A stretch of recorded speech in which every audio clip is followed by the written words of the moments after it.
आज आपण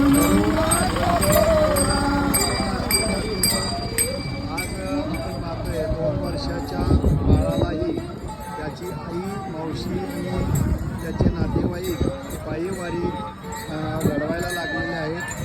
धन्य ती माऊली या 2 वर्षाच्या माऊलीच्या रूपाने या रस्त्याने चालायला लागलेला आहे.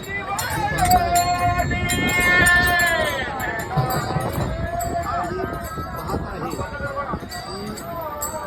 या लहान वयापासून जेव्हा आपल्यामध्ये हे संस्कार जडले जातात, आपल्या मनावरती हे संस्कार चांगले पडले जातात, त्यावेळेलाच आपले पुढचे संस्कारही चांगले वाढत राहतात.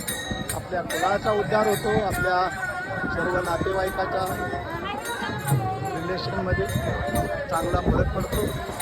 सर्वांनी ही वारी करावी. धन्यवाद. रामकृष्ण हरी.